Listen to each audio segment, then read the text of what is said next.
모두들 잘 지내고 계신가요? 원쌤입니다. 이번에는 리액트와 불변성에 대해 살펴보겠습니다.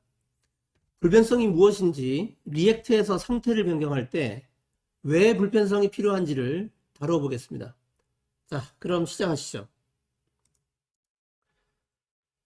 다들 리액트 앱을 개발할 때 유즈스테이트 훅을 이용해서 상태를 적용해 보셨을 겁니다. 기본 타입의 값일 때는 직접 변경해도 상관이 없지만 상태 정보가 객체일 때는 우리 점점점으로 표현되는 전개 연산자 같은 것을 사용해서 복잡하게 상태를 변경했을 겁니다. 왜 이렇게 하는지 궁금하지 않으셨나요? 이것이 우리가 살펴볼 불변성에 대한 내용입니다. 자, 그럼 먼저 진행 단계를 살펴보겠습니다. 먼저 불변성이 무엇인지 그 개념부터 살펴보고요. 두 번째로 불변성을 지원하는 방법들에는 무엇이 있는지 살펴보겠습니다. 마지막으로 리액트에서 불변성이 필요한 이유를 말씀드릴 거예요. 먼저 기본 타입의 값을 복사한 후 값을 변경하는 상황을 한번 가정해 보겠습니다. 현재 이 코드에서 B와 A는 같은 문자열이지만 B는 A의 값의 4번이죠. 하지만 기본 타입이기 때문에 B를 다른 값으로 변경해도 A는 영향을 받지 않습니다. 이유는 A와 B가 다른 메모리 주소를 참조하기 때문이죠.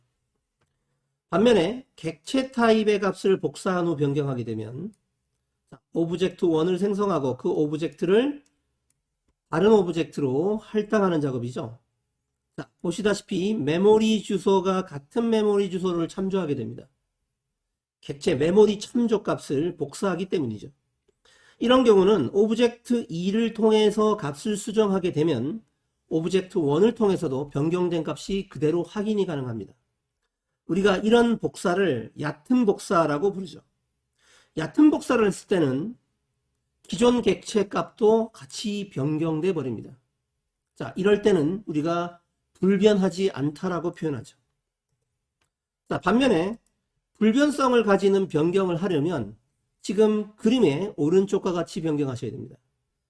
방금 전에 보셨던 얕은 복사를 통한 변경은 하나의 상태를 두고 초기화도 하고 변경도 하는 작업을 계속해서 진행하게 되죠. 이럴 때는 이 상태는 불변이 아니라 계속해서 변경되게 됩니다. 자, 그러면 불변성이란 무엇이냐? 기존 객체의 값은 그대로 두고요. 새로운 객체를 생성해서 변경하는 작업을 말합니다. 즉, 기존 객체는 그대로 두고 기존 객체가 불변인 거죠. 새로운 객체를 생성해요. 자, 기존 객체는 그대로 내버려 두고 변경을 할 때마다 새로운 상태 객체를 만들어냅니다. 이와 같은 변경이 불변성을 가진 변경이에요. 자, 그러면 불변성을 지원하는 방법에는 뭐가 있을까? 바로 첫 번째로 얘기할 수 있는 것이 전개 연산자라는 것이 있습니다. 이 전개 연산자는 점점점으로 많이 표현되죠. 점점점으로 표현되는 연산자를 이용해서 복사를 하게 되면 기존 객체의 내부 속성 값만 복사를 합니다. 객체 메모리 주소는 새롭게 만들게 되죠. 내부 속성만 복사하는 작업을 하게 됩니다. 자, 따라서 오브젝트 3의 어떤 속성 값을 변경하더라도 오브젝트 1에 있는 기존 오브젝트의 네임 속성은 변경되지 않게 되죠. 즉, 영향을 받지 않게 되죠. 하지만 이 전개 연산자는 복잡한 객체 트리에 대한 불변성을 제공하지는 않습니다. 즉, 요 점점점 연산자를 쓴 수준의 속성까지만 불변성이 확보가 되죠. 자, 그래서 최근에 많이 쓰는 불변성 지원 라이브러리들이 있죠. 그것이 대표적으로 이머라는 라이브러리입니다. 이머라는 라이브러리의 핵심적인 기능은 제일 말단에 있는 속성을 변경하게 되면 이것만 변경하는 것이 아니라 최상위 루트로 올라가는 경로상에 있는 모든 속성 객체들을 메모리 주소를 바꿔버려요. 이게 이머라는 라이브러리, 가장 대표적인 불변성 라이브러리가 제공하는 기능입니다. 그럼 이머 라이브러리를 사용하는 방법을 살펴보겠습니다. 우선 이머라는 라이브러리를 임포트 하시고요. 이머 라이브러리는 함수입니다. 이름을 프로듀스로 받았군요. 이 이머 함수의 첫 번째 인자로는 기존 상태를 집어넣습니다. 자, 두 번째 인자는 드래프트 인자를 사용하는 이런 함수죠. 자, 이 두 번째 인자로 전달된 함수 내부의 드래프트 인자로 변경할 수 있는 드래프트 버전의 객체가 전달되고요. 드래프트 버전을 통해서 자유롭게 변경하시면 됩니다. 이 함수가 호출되고 나면 이때 최종적으로 변경된 드래프트가 새로운 상태로 리턴되게 됩니다. 이때 불변성이 확보되도록 이전 그림에서 보셨던 루트로 올라가는 경로상의 것들을 모두 새로운 객체로 바꿔줘요. 자, 그러면 반드시 이머를 사용해야 할까요? 그렇지 않습니다. 간단한 객체라면 전개 연산자를 사용하는 것만으로도 충분합니다. 즉, 상태가 복잡한 객체 트리일 때만 이머를 사용하시면 됩니다. 지금까지 불변성이 무엇인지 불변성을 제공하는 라이브러리나 전개 연산자에 대해서 살펴보셨는데요. 그렇다면 리액트에서 왜 불변성이 필요한 걸까요? 바로 첫 번째 이유는 상태 변경의 추적 그리고 리액트 앱의 디버깅을 위해서입니다. 불변성을 가진 상태 변경은 기존 상태를 놔두고 새로운 상태를 생성하지 않습니까? 따라서 이전 상태의 이력이 그대로 남아있게 돼요. 이 정보를 이용해서 추적하시면 되는 겁니다.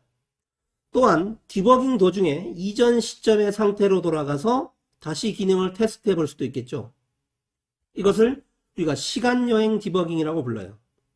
리덕스 데브툴즈라는 도구를 활용하시면 이 시간여행 디버깅의 묘미를 느끼실 수 있을 겁니다. 리액트에서 불변성이 필요한 이유 두 번째로는 바로 컴포넌트 렌더링 최적화를 위해서입니다. 리액트의 기본 렌더링 방법을 한번 생각해 보죠. 부모 컴포넌트의 상태가 변경돼서 부모 컴포넌트가 렌더링 된다면 자신의 상태와 속성이 변경된 것이 전혀 없어도 자식 컴포넌트는 기본적으로 다시 다 렌더링이 됩니다. 자, 그런데 이것은 굉장히 불필요한 작업이죠. 자식 컴포넌트에서 자신의 속성이 변경된 것이 없다면 다시 렌더링 할 필요가 없죠. 그래서 이를 위해서 렌더링 할지 말지를 결정하는 방법을 리액트 컴포넌트가 제공하죠. 함수 컴포넌트라면 리액트 메모라고 하는 고차 함수를 이용하시면 되고요. 클래스 컴포넌트라면 should 컴포넌트 업데이트라는 생명주기 메소드를 이용하시면 됩니다. 바로 이 다시 렌더링 할지 말지 여부는 바로 이전 상태와 새로운 상태 또는 이전 속성과 새로운 속성을 비교해서 결정하게 됩니다. 이전 상태와 새로운 상태, 이전 속성과 새로운 속성을 비교해서 동일하다라고 하면 렌더링 할 필요가 없는 것이죠. 반대로 차이가 있다면 렌더링 하도록 하시면 됩니다. 이것을 위해서 비교하는 작업이 필수인데요. 그 비교하는 작업을 만약에 불변성을 가지지 않은 변경을 했다고 한번 가정해 보겠습니다. 지금 복잡한 상태 트리가 보이고 있는데요. 이 부분 하위 상태를 C 컴포넌트의 속성으로 전달하는 상황을 한번 가정해 보죠. 이 상황에서 불변성을 가지지 않고 가장 끝단의 속성을 변경했을 때 이전에 전달된 속성하고 비교를 하셔야 되는데요. 이렇게 비교를 할 거고 같은데요? 그러면 렌더링 하지 말까요? 아니죠. 제일 끝단에 변경된 것이기 때문에 하위 상태 트리를 다 뒤져가면서 비교를 하셔야 되는 겁니다. 이렇게 비교를 하는 것을 우리가 딥 컴페어라고 부르는데요. 이 딥 컴페어 작업은 굉장히 리소스를 많이 소모시키겠죠. 렌더링 성능을 최적화하려다가 이 딥 컴페어 과정을 통해서 오히려 리소스의 낭비가 생겨날 수도 있습니다. 그렇기 때문에 불변성을 가진 변경을 하셔야 하는 것이죠. 자, 그러면 불변성을 가진 변경을 했을 때는 어떻게 렌더링 최적화가 이루어지는지 살펴보도록 하겠습니다.